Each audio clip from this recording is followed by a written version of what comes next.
우리가 신앙생활 하면서 힘든 것은 무엇일까요? 우리는 내가 옳다는 것을 하나님도 옳다 여기죠. 우리도 내가 옳다고 생각하고 내가 맞다고 여기는 것들 있잖아요. 그러나 어쩌면 그것이 하나님 관점에서는 틀릴 수 있다는 것입니다. 그것을 우리가 알기가 조금 어렵다는 거예요. 그것이 내 생각과 내 경험에 아무리 맞아 보여도 우리는 언제나 먼저 주님께 묻고 또 물어야 할 이유이기도 합니다. 우리가 잠언 16장 2절을 보면 이런 말씀이 있습니다. 사람의 행위가 자기 보기에는 모두 깨끗하여도 여호와는 심령을 감찰하시느니라. 이게 무슨 의미일까요? 내가 생각하기에는 아무리 옳다 여겨도 그것이 하나님 앞에서는 아닐 수 있다는 것을 알라는 것입니다. 여러분, 우리가 신앙생활에서 가장 조심해야 될 때가 언제일까요? 바로 내가 스스로 생각하기에 내 스스로가 가장 의롭다고 생각할 때입니다. 내가 신앙생활 굉장히 열심히 하고 교회생활도 굉장히 열심히 하며 매일 말씀도 보고 매일 기도도 하고 나 스스로가 신앙생활에서 굉장히 성경적이고 의롭다 여길 때 우리는 스스로를 조심해야 됩니다. 왜 그렇습니까? 자신이 가장 의롭다고 생각할 때 우리는 가장 무서운 칼날을 빼며 상대를 정죄하고 판단할 수 있기 때문입니다. 사실 우리도 많이 이런 상황을 경험해 보지 않았습니까? 앞에선 전도자가 말하는데, 내가 전도를 하는데, 내가 선교를 하는데, 내가 교회 헌신을 하는데, 내가 어떤 교회 일을 하는데, 이런 말을 하는 순간 그 말을 듣는 상대는 어떻습니까? 내가 사단한테 속고 있나? 우리는 가끔 이런 생각을 들기도 합니다. 근데 왜 사람들은 이런 말을 할까요? 나 스스로 생각하기에 나는 진짜 하나님의 일을 했다고 생각했기 때문에 그렇습니다. 그렇지 않습니까? 정말 나가서 전도를 했고, 정말 선교를 하기 위해서 내가 헌신을 했었고, 내가 교회 일에 정말 열심을 했기 때문에 그런 나의 의가 나오는 것입니다. 그래서 내가 진짜 하나님 일을 생각했기에 상대를 불신앙으로 몰아버리는 것이죠. 그런데 사실 그 판단과 기준은 누구에게 있습니까? 나에게 있지 않죠. 오직 주님에게만 가지고 있습니다. 왜요? 우리는 아무리 스스로 깨끗하다고 여겨도 우리의 심령은 우리 스스로는 알지 못하기 때문에 그렇습니다.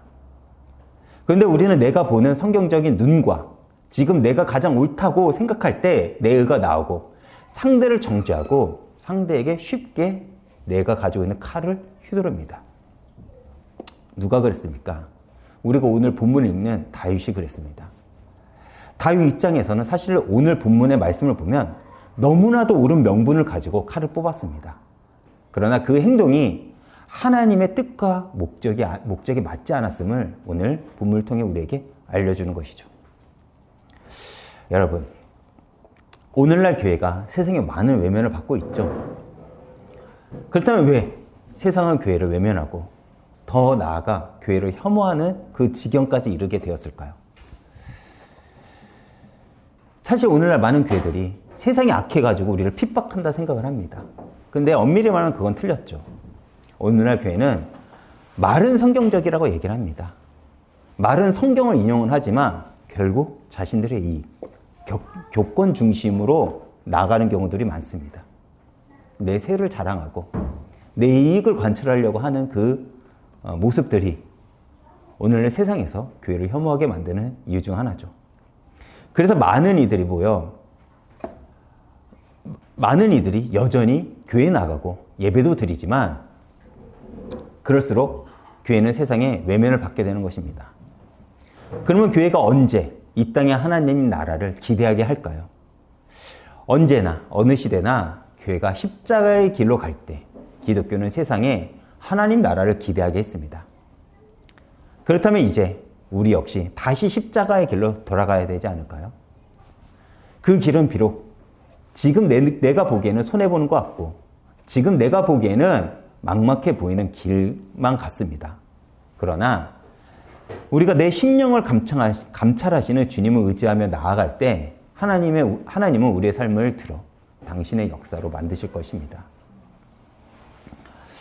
오늘 우리가 함께 보는 사무엘상 25장은 앞서 지난주 우리가 함께 보았던 사무엘상 24장과는 굉장히 대조적인 말씀입니다.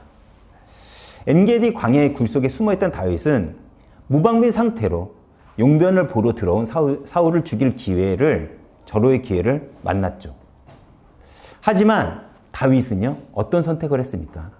하나님이 기름 부은 사울을 죽일 수 없어 가만히 옷자락만 베고 사울을 살려줍니다. 그뿐만 아니죠. 그것을 한 행동만으로도 다윗은요, 죄책감에 시달려 하나님 앞에 회개까지 합니다. 그리고 그 사건으로 인해 결국 사울은 다윗을 인정하기도 합니다. 사무엘상 24장 20절을 제가 읽어보겠습니다. 보라 나는, 이건 사울이 다윗에게 한 말이죠. 보라 나는 내가 반드시 왕이 될 것을 알고 이스라엘 나라가 내 손에 견고히 설 것을 아노니. 사울의 이 말은 무슨 말을 의미합니까? 바로 하나님 나라는 하나님께서 직접 만들어 가시며 하나님께서만이 허락해야만이 가질 수 있음을 우리에게 알려주는 것입니다. 다시 말해 인간의 힘으로는 하나님 나라를 뺏을 수 없다는 것을 우리에게 알려주는 것이죠. 사울이 얼마나 이 이스라엘 나라를 쥐려고 노력을 했습니까? 자신이 가지고 있는 권력을 최대한으로 휘둘러서 다윗을 죽이려고 했습니다. 다윗만 죽는다면 이스라엘은 자신의 가문이, 자신의 자손이 대대로 움켜쥘 수 있을 거라고 생각을 했죠. 그러나 그것은 지극히 인간적인 사울의 생각이고 하나님의 계획은 이미 다윗에게 이스라엘을 맡겼다는 것입니다. 사실은 그렇지만 인간적인 눈으로 그 상황만 단편적으로 봤을 때는요, 지금 다윗은 바람 앞에 서 있는 등불과 같은 존재입니다. 언제 죽을지 몰라요. 여전히 사울은 다윗을 죽이려고 하고 있고 다윗은 여전히 도망자의 신세로 서고 있다는 것입니다. 다시 돌아가 제가 오늘 보면 1절을 보겠습니다. 사무엘의 죽음에 온 이스라엘 무리가 모여 그를 두고 슬피 울며 라마 그의 집에서 그를 장사한지라. 다윗이 일어나 바람 광야로 내려가니라. 사무엘서가 왜 시작되었습니까? 사실 사무엘서는요, 사무엘의 존재로 인해 시작된 복음서입니다. 역사서죠. 사무엘이 죽는 거로 25장은 시작됩니다. 사실 독자 입장에서는 사무엘의 죽음이 24장 끝부분에 있어야 사실 문맥상으로는 굉장히 더 잘 어울려요. 그런데 25장에 사무엘의 죽음이 기록이 됩니다. 이것은 한 인생의 죽음으로 역사의 새로운 페이지가 넘어갔다는 것을 암시해요. 사무엘상의 시작은 사무엘의 존재로 시작이 되었지만 이제 새로운 역사가 시작됐다는 것을 25장을 기점으로 열리게 된다는 것이죠. 그리고 우리는 사무엘이 맡았던 시대적 역할이 무엇이 있는지를 우리가 다시 한번 생각해 볼 필요가 있다는 거예요. 사사시대가 끝나갈 무렵 하나님은 마지막 사사인 이스라엘을 한 여인의 그 아픔과 슬픔을 통해 탄생시킵니다. 사실 사무엘의 앞부분은요, 사사기 시대와 이어져도 전혀 어색함이 없습니다. 오히려 그 사무엘상 초기 시대는요, 오히려 더 악했던 시대예요. 그만큼 사무엘상 초기 시대는 타락했고 어쩌면 사사시대보다 더욱 타락했던 시대입니다. 왜 그렇죠? 제사장이었던 엘리는 영적으로 눈이 굉장히 어두웠고 그의 아들들은 하나님께 바쳐진 제물들을 자신이 취합니다. 그런 시대 속에서 한 여인이, 그리고 한 가문이 만군의 여호와를 외치며 하나님 앞에 나올 한 가문을 하나님은 주목하시죠. 즉 예배자의 가문에서 타락의 역사를 끝내는 사무엘이 등장했고 이 사무엘은 만군의 여호와의 이름으로 골리앗을 무너뜨리는 다윗을 기름 부음으로 세웁니다. 또한 그 사무엘 선지자를 통해 다윗 왕국, 왕정 시대를 하나님은요 본격적으로 준비하시죠. 그러니까 사무엘은 역사적으로 굉장히 중요한 가교 역할, 사사시대에서 왕정시대를 넘어가는 그 중요한 가교 역할을 사무엘이 했다는 것입니다. 여기까지가 사무엘의 역할이었어요. 그리고 하나님이 사무엘을 불러가십니다. 왜요? 그의 역할이 끝났다는 거예요. 우리도 마찬가지일 것입니다. 하나님이 한 사람을 불러가실 때는 그 사람의 시대와 사명이 끝날 때예요. 여러분들 지금 숨쉬고 있다는 것은 하나님께서 여러분들에게 여전히 역할이 있다는 것을 알려주는 것입니다. 책임이 있다는 거예요. 어쩌면 하나님께서 이 교회에 여러분 부르신 이유가 그것이 아닐까도 여러분이 한번 진지하게 생각해 볼 필요가 있다는 것입니다. 생명은 내 것이 아니라 주님의 주권 하나에 있다는 것입니다. 그러나 다윗의 입장에서 보면 어떨까요? 사무엘의 죽음은. 다윗의 입장에서 보면 언제나 자기를 위해 기도해주는, 자신이 영적으로 온전히 의지하는 위대한 사사인 사무엘의 죽음으로 다윗은 아마 무너졌을 것입니다. 심령이 무너졌을 거예요. 다윗은 사실 정당하게 기름을 부음을 받았고 결국 사울의 입술을 통해서도 인정을 받긴 했지만 여전히 그는 언제 자신이 왕이 될지 모르는 상황입니다.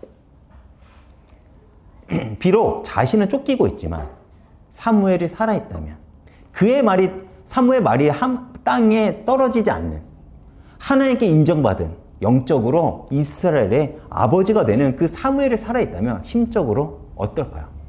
힘들어도 버틸 수 있었을 것입니다. 그렇지 않나요? 우리도 살아가면서 그렇지 않습니까? 내가 아무리 힘들어도 언제나 나를 믿고 지지해주는 부모가 계시다면 그래도 우리는 살아갈 만하지 않습니까? 아마 다윗에게는 사무엘이 그런 존재였을 거예요. 그렇기에 사무엘을 의지하는 마음이 다윗에게는 누구보다 더 컸을 것입니다. 그런데 그 사무엘이 죽은 것이에요. 다윗은 아마 무너졌을 것이고 그 슬픔을 어쩌지 못했을 것입니다. 그렇기에 사무엘을 장사한 후 바랑 광야로 내려간 것입니다. 그리고 제가 2절과 3절을 이어서 읽어보겠습니다. 마온에 한 사람이 있는데 그의 생업이 갈멜에 있고 힘이 부하여 양이 3,000마리요 염소가 1,000마리이므로 그가 갈멜에서 그의 양털을 깎고 있었으니 그의 이름은 나발이요 그의 아내 이름은 아비가일이라. 그 여자는 총명하고 용모가 아름다우나 남자는 완고하고 행실이 약하며 그는 갈렙 족속이었더라. 나발이라고 하는 부자, 한 인물이 나옵니다. 그런데 그 인물을 계속 소개하는 것이 아니라 나발을 언급만 하고 그에 대해서 설명하기보다 그의 아내 아비가일에 대해서 먼저 설명을 합니다. 아비가일이 어떤 여인이라고요? 총명하고 용모가 아름답다 라고 성경은 아비가일을 묘사하죠. 그리고 이어서 나발이 어떤 자인지를 다시 언급합니다. 그가 얼마나 완고하고 행실이 악한지 성경은 이야기를 하죠. 즉 우리가 사무엘상 25장을 보면 나발이라는 인물보다는 아비가일이라는 여인이 더 중요한 인물임을 우리는 알 수 있습니다. 근데 여기서 우리가 주목해야 될 것은 뭐냐면 이 나발이 누구냐? 갈렙 족속이라는 거예요. 갈렙 족속은 유다 지파 사람입니다. 그렇죠. 그렇다면 나발과 다윗은요 같은 지파 사람이라는 거예요. 다시 말해 누구보다도 다윗의 편을 들고 다윗이 왕이 서는 것을 누구보다 기뻐해야 될 사람이라는 것입니다. 이것을 성경은 지금 우리에게 알려주는 거예요. 그런데 오늘 본문을 보면요 다윗 편을 누구보다 들어야 될 유다 지파 사람 나발은 다윗을 모독합니다. 오늘 본문 4절부터 보면요 다윗이 어디로 내려가죠? 바람 광야로 내려가서 사울의 위협을 피해 숨어 있습니다. 숨어 있죠. 근처에 은신하고 있던 다윗과 그의 일행은 부자 나발 집에서 양털 깎는다는 소식을 듣게 되죠. 그래서 다윗이 소년 10명을 보내요. 왜요? 지금 다윗이 거느린 장정만 600명입니다. 다윗을 따라다니는 장정만요. 아마 그 장정들의 가족까지 포함을 하면 몇이나 될까요? 엄청나겠죠. 지금 다윗은 엄청난 인원들과 같이 도망다니고 있는 중입니다. 다윗은 그들을 책임을 져야만 하죠. 그래서 양털 깎는 날에 나발을 찾아간 거예요. 근데 왜 양털 깎는 날에 나발을 찾아갔냐? 그냥 찾아간 것이 아니라 히브리 사람들은 절기에 맞춰 씨를 뿌리고 걷어들이는 농사처럼 양털 깎는 시기도 있었다는 거예요. 그리고 그 시기는 하나의 축제여서 지나가는 객이나 나그네를 절대 보내지 않고 다 같이 챙겨서 먹이도록 하는 그러한 관습이 있었다고 합니다. 고대 히브리 사람들이 중요하게 여기는 것이 성결법, 식사법, 나그네 환대법이라고 해요. 우리가 성경을 보면 그런 예시들이 많이 있지 않습니까? 왜 그러냐? 이 세 가지는 성경에서 일관되게 중요한 구속의 상징으로 등장하기 때문에 그렇습니다. 구속의 상징을 의미하기 때문에 그래요. 그렇기 때문에 다윗은 그 양털 깎는 기간에 맞춰 나발을 찾아간 것입니다. 그런데 우리가 생각해 보면 대략 몇백 명, 1000명이 넘어가는 그 인원에 먹을 것을 달라고 갑자기 불현듯 축제니까 먹을 것을 주소라고 하는 것이 굉장히 무례해 보이잖아요. 이렇게만 보면 다윗이 굉장히 앵벌이하는, 그러니까 구걸하는 것, 어떻게 보면 깡패같이 보이기도 합니다. 그런데 나발의 양떼와 목자들이 광야에 있을 때 다치지 않고 양털을 깎을 수 있었던 이유가 있죠. 왜 그러냐? 바로 다윗과 그를 따르던 장정들이 나발과 목자들을 보호했기 때문에 그렇습니다. 그의 가축들을 다윗을 따르는 이들이 함께 보호해줬기 때문에 그 기간에 나발은요, 양털을 깎을 수 있었던 거예요. 다시 말해 다윗이 보호함으로써 도적들은 나발의 양떼를 어쩌지 못하고 나발은 그 양 한 마리도 다치지 않고 무사하게 양털을 깎을 수 있는 이익을 얻게 된 것입니다. 그래서 아마 다윗은 축제 때는 특별히 나그네를 대접하는 규례도 있고, 또 자신과 같은 나발은 유대 사람이기도 하고, 그리고 자신이 나발도 도와줬으니 당연히 나발은 자신을 도와줄 수 있을 거라고 생각을 했을 것입니다. 자신의 요청을 들어줄 줄 알고 소년들을 보낸 거예요. 그런데 그 다윗의 요청을 들은 나발의 반응은 어떻습니까? 제가 10절과 11절을 이어서 읽어보겠습니다. 나발이 다윗의 사원들에게 대답하여 이르되 다윗이 누구이며 이세 아들은 누구냐? 무례하죠. 요즘은 각기 주인에게서 억지로 떠나는 종이 많도다. 다윗이 도망자인 걸 알고 이렇게 무례하게 대한 것입니다. 내가 어찌 내 떡과 물과 내 양털 깎는 자를 위하여 잡은 고기를 가져다가 어디서 왔는지도 알지 못하는 자들에게 주겠느냐 한지라. 나발은 갈렙 족속이라고, 지파 사람이라고 하죠. 갈렙의 후손이라고 하죠. 아마 유다 지파 중에서 특히 갈렙의 후손들은 아마 좀 더 우위에 있었을 거라고 생각이 듭니다. 그렇죠. 여호수아 다음으로 갈렙이 가나안 땅을 정복할 때 선두에 섰던 자잖아요. 그런 신분적 우위도 있었을 것이고, 그리고 나발은 오늘 본문에도 봤듯이 굉장히 무례하고 어리석은 사람이었습니다. 이것은 다윗을 모독하는 말이죠. 나발이 다윗을 몰랐을까요? 아니요. 잘 알고 한 말입니다. 근데 왜 나발은 이렇게 무례하게 다윗을 모독했을까요? 방금도 제가 설명했듯이 자신 부자입니다. 신분도 위에 있다고 생각을 했겠죠. 그리고 다윗은 지금 왕에게 쫓기고 있다는 것을 누구보다 잘 알고 있었을 거예요. 그래서 이 어리석은 나발은 다윗이 자신을 도운 것은 당연하고, 도운 건 도운 것이고, 이 재물은 자신의 것이다. 나는 내가 도움을 요청한 것도 아니고 누가 도와달라고 했어? 이것은 내 것이니까 내가 왜 저 도망자에게, 저 미천한 도망자에게 내 것을 주느냐고 모독을 한 것이죠. 근데 우리도 이런 경우를 종종 목격하기도 합니다. 사실 부끄럽지만 사실 저와 같은 목회자들이 나발 같은 이런 어리석은 행동을 자주 해요.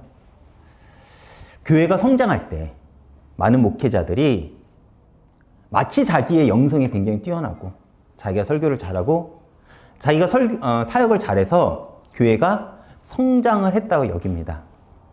그러면서 강단에서 많은 사람들 앞에서 자기를 높이는 우를 범하죠.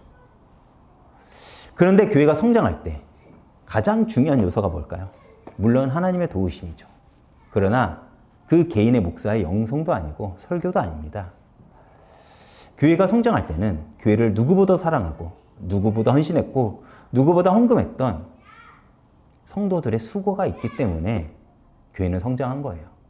그런데 많은 목사들이 마치 자신이 엄청난 영성을 가지고 엄청난 신앙적 권위를 가지고 성장을 시켰다고 생각을 합니다. 그렇기 때문에 강단 앞에서 굉장히 성도들에게 무례하게 대할 때가 있습니다.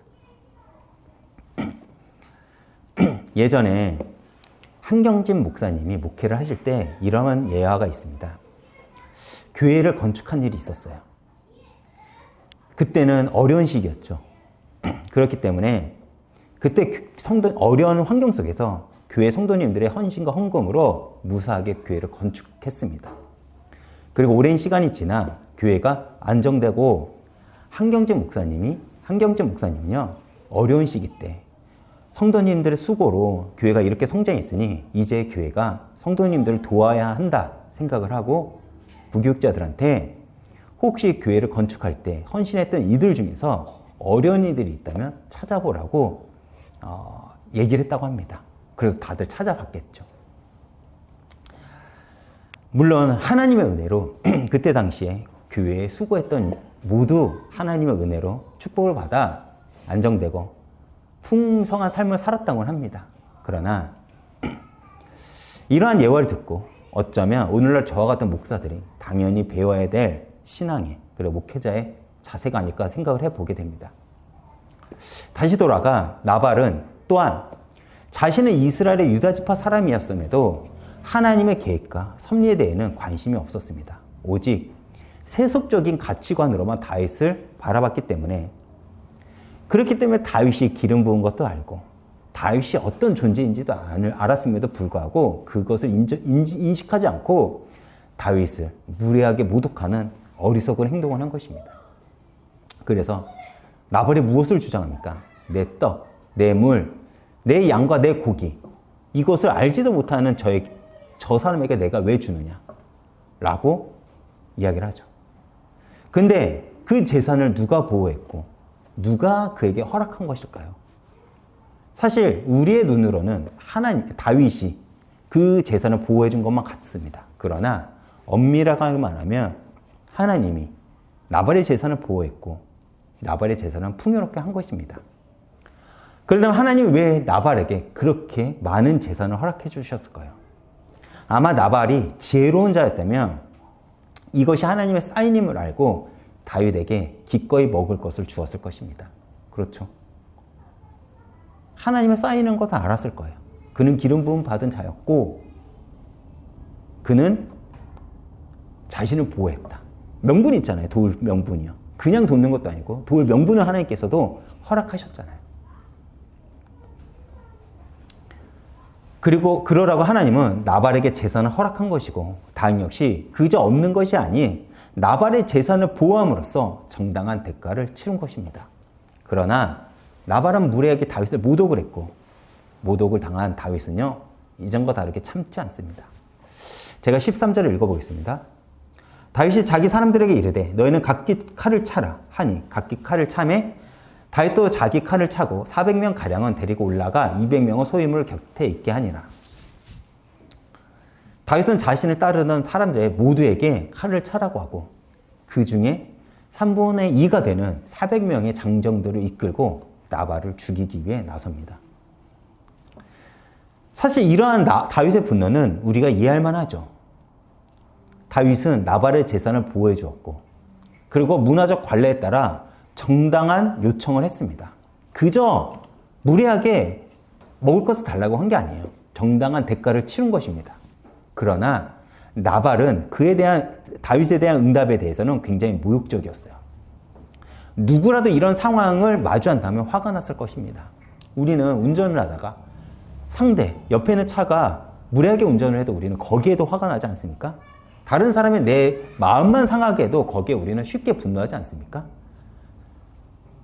이런 상황보다 더 악한 상황이에요. 그럼에도 다윗은 그럼에도 이러한 다윗의 분노한 모습은 사실 우리가 지금까지 알고 있던 다윗과는 다른 모습입니다. 왜 그렇죠? 지난주 우리가 함께 본 다윗은 어떻습니까? 자신을 죽이려고 하는 사울을 죽일 수 있는 기회가 있었음에도 죽이지 않았어요. 오히려 사울의 겉옷자락을 뺀 행동을 괴로워하며 회개했던 인물이 바로 다윗이에요. 그런데 이번에는요, 죽을 위협까지는 아니에요. 나발은 고발하지도 않았어요. 봐보세요. 다윗이 앞서 도와준 사람들은 자신을 고발하기까지 하지 않았습니까? 그런데 나발은 모독을 했지 사울에게 자신이 여기 있다고 고발하진 않았어요. 모독만 당했을 뿐입니다. 그저 모독만 당했는데 다윗은 자신을 모독한 나발을 죽이려 장정 400명을 데리고 나선 것입니다. 다윗은 왜 사울에게는 칼을 빼지 않았는데 나발에게는 칼을 뺐을까요? 사울에게는 하나님이 기름 부은 자였다는 그 명분이 있었기 때문에 그렇습니다. 비록 사울은 블레셋과 싸워야 될 때도 질투에 눈이 멀어 다윗을 죽이려 공격을 했고 기름 부은 자로서 그 역할과 책임을 온전히 다하지는 않았지만 다윗이 사울을 죽이지 못한 가장 큰 이유는 하나님의 주권이 그에게 있었다는 것을 하나님의 주권을 인정했기 때문에 하나님이 사울을 기름 부음을 받았다는 그 명분이 있기 때문에 다윗은요 멈췄던 거예요. 자기의 분노를 표출하지 않았던 것입니다. 이것은 하나님 손에 맡기겠다는 다윗의 신앙 고백이었어요. 그런데 나발은 다릅니다. 은혜를 모르는 어리석은 자죠. 이후 우리가 성경을 읽어보면요. 하인들이 보기에도 나발은 굉장히 어리석은 자였고 그의 부인 아비가일이 보기에도 어리석은 자입니다. 그리고 하나님 보기에도 나발은 죽어 마땅한 사람입니다. 그래서 이후 우리가 다음 주에 함께 알아보겠지만 하나님이 나발의 목숨을 걷어가십니다. 그 명분이 있기 때문에 다윗은 칼을 뽑은 거예요. 하나님이 그러나 우리가 다음 주에 알아보겠지만 그러나 그 칼을 뽑은 것을 하나님께서 막으십니다. 우리의 눈으로는 명분이 있어요. 이유가 있어요. 모든 사람들이 인정할 만해요. 그런데 그것을 누가 막았다고요? 하나님이 막으셨다는 것입니다. 무슨 말입니까? 하나님의 뜻이 아니라는 거예요. 그리고 다윗은 자기 신을 막아서는 아비가일의 말을 듣고 그때 자기가 하나님의 뜻에 맞지 않은 틀린 분노를 했다는 것을 알게 됩니다. 그렇다면 다윗은 왜 분노했을까요? 크게 두 가지 이유에서 다윗은 분노한 것입니다.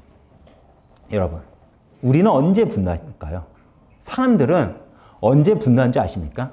바로 자신이 지키고 지켜왔던 것들이 모독을 당하면 그때 우리는 화를 냅니다. 사실 저는 저의 외모든 제가 뭘 하든 저는 저를 놀리는 것에 그리 화를 내지 않습니다. 그런데 제가 평생 그러지 않으려고 작정하고 살아왔던 것들, 내가 평생 지키려고 했던 것들, 그것을 알지도 못하고 공격을 하면 저는 모욕감을 들어요. 내가 어떻게 살아왔는데, 내가 어떻게 살려고 노력했는데, 근데 그것을 제대로 알아보지 않고 함부로 나를 모욕해? 라고 생각하면 저는 터집니다. 제가 가끔 어떤 얘기를 할 때 누군가 저에 대한 상황을 물으면 저의 인생에 대한 간증을 가끔 할 때가 있죠. 그러면 너무나도 쉽게 사람들이 이렇게 얘기를 해요. 에이, 내가 더 했어. 내 상황을 알지도 못하고. 그때 제가 순간 욱할 때가 있습니다. 다윗이 왜 칼을 뽑은지 아십니까? 다윗은 사울을 죽일 그 기회가 있었음에도 하나님을 의식해서 옷자락만 베고 버틴 거예요. 분노가 없겠습니까? 그리고 사무엘이 죽어 광야에 내려와 버티며 삼키며 신앙을 지키며 살아가고 있었던 거예요. 또 광야에서 자신을 따르는 600명의 사람들이 있어 누구보다 돈이 필요함에도 불구하고 다윗은 누구도 강탈하지 않고 정당한 방법으로 그리고 마땅히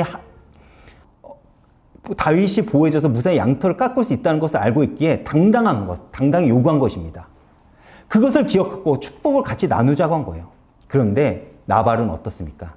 여기에 대고 다윗을 도적처럼 대하며 말한 거예요. 다윗이 지키고자 한 것들을 한순간에 무너뜨린 것입니다. 무례하고 모욕적이죠. 여기서 다윗은 모욕감을 느낀 것이고 칼을 뽑은 것입니다. 내가 사울이 아니라 저 어리석은 자에게도 모욕을 당해야 돼? 우리가 다윗의 분노가 이해가 되지 않습니까? 당연히 칼을 뽑은 것입니다. 누가 보다 명분이 있어요. 누가 보다 다윗을 비난하지 못합니다. 그런데 하나님은요, 그걸 하지 말라는 거예요. 그런데요. 사실 이것이 우리는 너무나도 어렵습니다. 왜 하나님은 다윗을 막으셨을까요? 이유는 이거예요. 너가 주권자가 아니라는 거예요. 너가 심판자가 아니라는 것입니다. 지금 다윗은 자신의 행동과 동기를 정당화하고 자신의 분노와 행동을 도덕적 올바른 것으로 여기고 있다는 거예요. 눈으로 보기에는 너무나도 명분이 있어 보지만 그 분노의 근원은 사실 사울과 같은 모습을 다윗이 가지고 있었다는 것입니다. 사울도 다윗을 죽일 너무나도 뚜렷한 명분이 있었어요. 우리는 다윗을 의인이라 여기고 있기 때문에 사울의 모든 행동이 악한 것처럼 보이지만 사실 입장 봐서 생각해보면 사울도 다윗의 나라가 서면 사울의 나라는 날아가야 돼요. 전멸해야 됩니다. 당연히 다윗을 죽여야죠. 누구도 그것을 탓하지 못합니다. 그렇지 않습니까? 그런데 하나님은 그것을 악이라고 본 거예요. 왜 그렇습니까? 당신의 뜻과 목적에 사울이 맞지 않았기 때문에 그렇습니다. 지금 다윗도 마찬가지예요. 눈으로 보기에는 너무나도 옳은 명분이지만 다윗이 가지고 있는 의는 하나님의 의가 아니기에 하나님은요, 사울의 길을 가지 말라고 다윗을 막은 것입니다. 또 두 번째로, 다윗은 지금 흔들리는 자신의 정체성에서 여전히 큰 불안감을 느끼고 있습니다. 그는 하나님께 기름 부음을 받아 하나님께서 다윗을 왕으로 삼겠다고 확증을 했지만 지금 다윗이 마주한 상황은 겨우 목숨만 유지하고 살아가는 도망자의 신세입니다. 이러한 상황은 여전히 다윗의 정체성을 흔들리게 했고 나발이 다윗 너는 누구이며 이새의 아들은 누구냐라고 할 때 다윗의 가장 깊은 불안을 건드린 것입니다. 너가 정말 왕이면 왜 광야에서 도망치고 있느냐라는 그 조롱과 모욕. 다윗은 그것을 받아들이면서 무너진 것이죠. 사실 우리도 마찬가지지 않습니까? 우리는 하나님의 자녀이며 상속자라는 그 분명한 정체성을 가지고 있지만 우리가 마주한 현실에서는 언제나 실패, 거절, 약함을 우리는 경험합니다. 그리고 그 불안감이 작은 사소한 일에도 우리를 분노케 하고 서운하게 하며 우리를 넘어뜨리고 낙심케 합니다. 사울이 무너진 이유도 바로 사울이 무너진 이유도 바로 이거예요. 자신을 세운 이가 누구이며 자신이 어떤 존재인지 내가 어떤 책임을 가지고 초대 왕으로 세워졌는지를 안다면 세상과 타협하지 않고 자신의 권력을 유지하기 위해 살지는 않았을 것입니다. 그렇죠. 하나님은 사울의 나라를 계속 길게 쓸 거예요. 그러나 사울은 자신은 하나님이 기름 부어 세운 왕이라는 사실도 있고 다윗만을 질투하며 남은 생애를 헛되이 보내게 되었습니다. 하나님은 다윗에게 그 분노에 사로잡혀 그 불안감에 사로잡혀 사울의 길을 가지 말라고 막아선 것입니다. 결론입니다. 여러분, 우리는 신앙생활하면서 내가 언제 분노하고 내가 언제 내가 가지고 있는 칼을 빼는지를 우리는 점검하셔야 됩니다. 그냥은 몰라요. 문제가 터져야 내 속에 무엇이 있는지를 알게 됩니다. 믿음도 환난 가운데 드러나지만 우리의 불신앙도 나의 속사람도 문제가 터져야 나옵니다. 그러나 그때 어리석은 자는 원망만 하며 사울처럼 무너지지만 그럼에도 하나님이 왜 이 문제를 허락하실까? 그것을 질문하고 나아간다면 우리는 우리의 신앙은 잘하게 되겠죠. 하나님은 왜 문제를 우리에게 허락하실까요? 그 문제만 만나면 터지는 우리의 속사람을 점검하라는 것입니다. 절대 나의 분노를 정당화시키지 마세요. 여기에 내가 분노를 하는구나. 여기에 내가 나오는구나. 여기에서 내가 칼을 뽑는구나. 이렇게 문제 가운데 터지는 자신을 점검하지 않으면 신앙은 못 자라납니다. 욕을 하지 말라고 해요. 왜 그런지 아십니까? 욕을 한번 하기 시작하면 그것이 습관이 되니까. 쉽게 폭력을 쓰지 말라고 합니다. 폭력을 쓰기 시작하면 폭력은 정당화되니까요. 분노도 마찬가지라는 거예요. 어디서 터지는지. 내가 어디서 내 속사람이 무너진지를 확인하라는 것입니다. 그런데 우리는 너무나도 쉽게 분노하고 너무나도 쉽게 비판하며 너무나도 쉽게 상대를 심판하는 심판자가 됩니다. 사실 저도 SNS를 해요. 제가 한창 신학적 지식이 많이 들어갈 때, 책도 많이 보고 신학에 대해서 많이 제가 막 빨아들일 때 제가 현 세대의 신앙에 대해서 분노하며 많은 비판적, 정죄적 메시지를 많이 글로 올렸습니다. 당시에는 제가 굉장히 정당하다고 생각했고 저의 분노가 정당하다고 생각을 했어요. 그 의로운 분노라고 생각을 했습니다. 그런데 정작 제 속사람을 들여다보면 사실 그 행동이 저의 의를 높이는 거예요. 명분으로 옳았죠. 옳은 말을 했기 때문에. 그런데 제가 진짜 제 삶의 문제를 만나니 SNS에서 제가 썼던 의로운 그 고백의 모습이 저희가 없더라고요. 그래서 저는 하나님의 분노를 내가 내는 것이 아니라 내 의를 드러내기 위해 행동이었다는 것을 저도 알았습니다. 나발은 그 뜻 이름 자체로도 어리석은 자예요. 그 이름 자체가 어리석은 자입니다.